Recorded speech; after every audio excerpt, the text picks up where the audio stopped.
जब भी कोई ऑब्जेक्ट एक सर्कुलर पाथ पे चक्कर काटती है तो उस ऑब्जेक्ट पे एक सेंट्रीपिटल फोर्स लगता है और ये सेंट्रीपिटल फोर्स जो है उस ऑब्जेक्ट को सर्कुलर पाथ पे मुड़ते रहने में मदद करता है। अब अगर यही फोर्स ना हो तो वो जो ऑब्जेक्ट है वो एक सीधी लाइन पे चलती चली जाएगी। तो इसके बारे में तो हमने पिछले वीडियोस में पढ़ रखा था। अब इस वीडियो में हम अलग अलग एग्जाम्पल्स में पता लगाएंगे कि कौन सा सेंट्रीपिटल फोर्स है।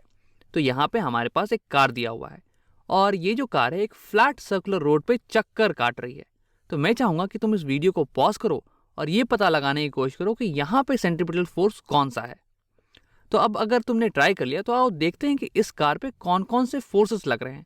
अब ये कार क्योंकि अर्थ के सरफेस के पास में है तो इस पर एक ग्रेविटी तो लग ही रही होगी और ये जो ग्रेविटी होगी ये वर्टिकली नीचे के डायरेक्शन में होगी, है ना। ये होगी फोर्स ऑफ ग्रेविटी। और क्योंकि ये जो कार है ये धरती के सरफेस के कांटेक्ट में है इसलिए सरफेस जो है एक वर्टिकली ऊपर की दिशा में एक नॉर्मल फोर्स लगाएगा, कुछ ऐसे। इसे मैं लिख देता हूँ Fn। और ये दोनों जो फोर्स हैं ये इक्वल होंगे और ऑपोजिट डायरेक्शन में होंगे, इसलिए ये दोनों एक दूसरे को बैलेंस आउट कर देंगे। अब यहाँ पे मान लेते हैं कि हवा भी चल रही है तो एयर रेजिस्टेंस होगा और एयर रेजिस्टेंस जो होता है वो वेलोसिटी के उल्टे दिशा में होता है। तो यहाँ पे ये जो कार है इस पे एयर रेजिस्टेंस लग रहा होगा एकदम पीछे, क्योंकि कार जा रही है इस दिशा में तो इसलिए एयर रेजिस्टेंस लगेगा ऐसे। अब इसे मान लेते हैं एफ एयर। तो देखो पीछे की दिशा में फोर्स लग रहा है लेकिन कार जा रही है आगे की दिशा में, यानी कि आगे भी कोई ना कोई फोर्स तो होना चाहिए, क्योंकि नेट फोर्स तो पीछे की दिशा में अगर होता तो कार पीछे की दिशा में एक्सेलरेट करती, है ना। तो यहाँ पे आगे की दिशा में कौन सा फोर्स है, तो वो जो फोर्स है वो है फ्रिक्शन के फोर्स का कॉम्पोनेंट जो कि इधर आगे की दिशा में लग रहा है ऐसे। और ये जो फ्रिक्शन का फोर्स का कंपोनेंट है यही इस फोर्स को, एयर फ्रिक्शन के फोर्स को बैलेंस कर रहा है और ये जो कार है एक कांस्टेंट स्पीड के साथ चक्कर काट पा रही है। ये यहाँ पे मैं लिख देता हूँ फोर्स ऑफ फ्रिक्शन। लेकिन अगर तुम्हें यकीन नहीं हो रहा है कि फ्रिक्शन आगे की दिशा में भी लग सकता है तो ये सोच के देखो कि जो टायर है ये रबड़ के हैं, अगर ये आइस के होते और ये जो रोड है ये भी आइस की होती तो आइस और आइस के बीच में फ्रिक्शन तो बहुत ही कम होता है। तुम इस कार पे कितना भी पावर लगा लेते और चक्कों को कितना भी तेजी से घुमा लेते फिर भी ये कार जो है बिल्कुल नहीं हिलती अगर ये आइस का होता और ये रोड भी आइस की होती। तो यानी कि यहाँ पे एक फ्रिक्शन का फोर्स है क्योंकि चक्के जो हैं वो रबड़ के हैं और ये जो रोड जो है ये भी अलग मटेरियल की है और इसलिए इन दोनों के बीच का जो फ्रिक्शन है उस फ्रिक्शन का एक कॉम्पोनेंट हमें आगे जाने में मदद करता है। लेकिन एनीवेज ये तो हमें आगे जाने में मदद करता है ना, हमें मुड़ने में कौन सा फोर्स मदद करता है? वो वाला जो फोर्स है वो तो सेंटर की दिशा में होना चाहिए और ये दोनों फोर्स जो है यहाँ पे ये सेंटर की दिशा में नहीं है। तो वो कौन सा फोर्स है? तो वो वाला जो फोर्स है वो भी एक फ्रिक्शन का ही कंपोनेंट होगा जो कि यहाँ सेंटर की तरफ पॉइंट करेगा, सेंटर की तरफ, और हमें इस चक्कर पे मुड़ने में मदद करेगा और इसे हम कह देंगे एफ ऑफ फ्रिक्शन और मैं इसे लिख देता हूँ रेडियल कंपोनेंट और यही बराबर होगा सेंट्रीपिटल फोर्स के एफ सेंट्रीपिटल।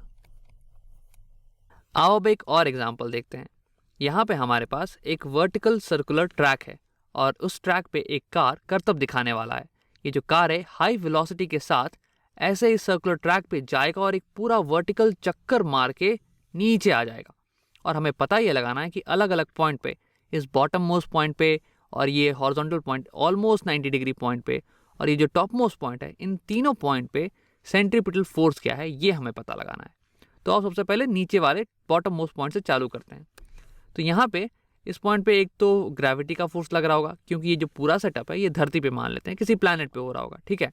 तो जो भी प्लैनेट है वो उसे नीचे की तरफ खींच रही होगी तो यहाँ पे एक ग्रेविटी होगा वर्टिकली डाउनवर्ड डायरेक्शन में और इसे मैं लिख देता हूँ एफ ऑफ जी।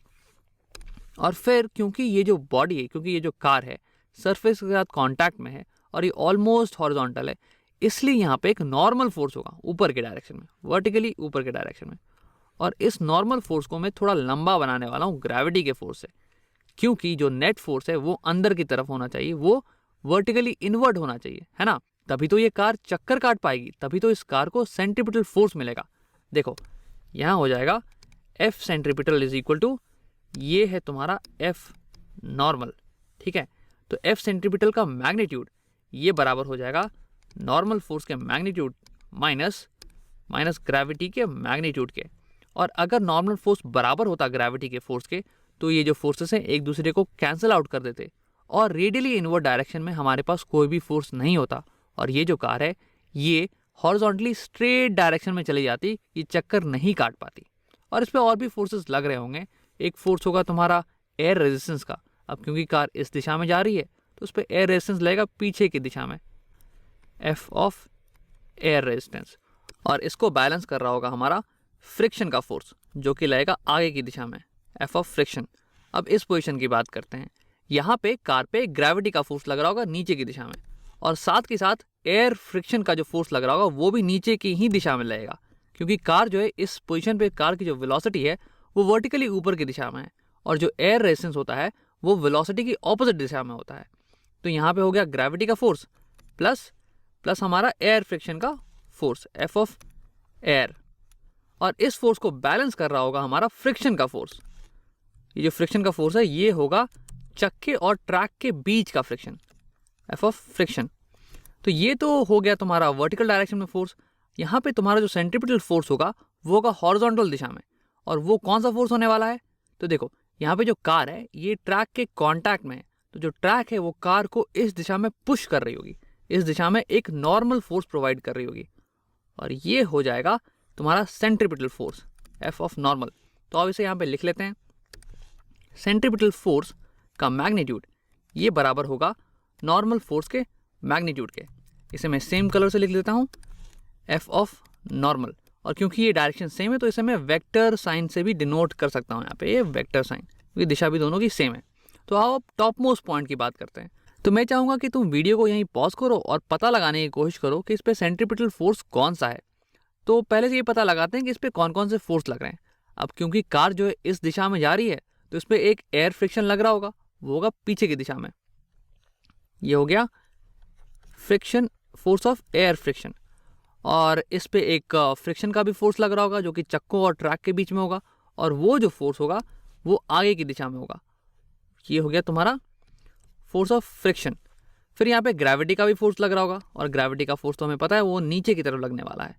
और ग्रेविटी के साथ साथ अगर ये कार जो है एक अच्छी हाई स्पीड से जा रही होगी तो ये जो ट्रैक है ना ये कार को नीचे की तरफ ढकेल रहा होगा, और ये जो कार है वो ट्रैक को ऊपर की तरफ ढकेल रही होगी। तो इसलिए यहाँ पे ग्रेविटी का फोर्स तो लगेगा ही नीचे की तरफ, साथ के साथ नॉर्मल का भी जो फोर्स है वो भी नीचे की तरफ लगेगा। तो इस पोजीशन पे जो सेंट्रीपिटल फोर्स का मैग्नीट्यूड आ जाएगा वो बराबर होगा तुम्हारी ग्रेविटी प्लस नॉर्मल, दोनों फोर्स के मैग्नीट्यूड के। और क्योंकि दोनों का दिशा सेम है, फोर्स ऑफ ग्रेविटी और नॉर्मल का, तो हम ये बोल सकते हैं कि इन दोनों के फोर्सेस का वेक्टोरियल सम ये बराबर हो जाएगा हमारे सेंट्रीपिटल फोर्स वेक्टर के। तो आओ अब एक और सवाल करते हैं। यहाँ पर हमारे पास एक सैटेलाइट है, और ये जो सैटेलाइट है ये हमारी धरती का चक्कर काट रही है, यूनिफॉर्म सर्कुलर मोशन कर रही है। और ऐसे ही तो हमारा चांद भी करता है ना, ये हमारा धरती का चक्कर काटता है। तो सवाल ये है कि कौन सी ऐसी फोर्स है जो कि इस सैटेलाइट को यूनिफॉर्म सर्कुलर मोशन करने में हेल्प कर रही है और इस सैटेलाइट को एक स्ट्रेट लाइन में जाने से रोक रही है। तो देखो ये जो सैटेलाइट है ये बाहर वैक्यूम में है, मतलब कि बाहर कोई एयर पार्टिकल्स है नहीं, तो इस पर कोई एयर रेजिस्टेंस तो लगने वाला है नहीं। तो फिर ऐसा कौन सा फोर्स हो सकता है जो कि इसे सेंट्रीपिटल फोर्स दे?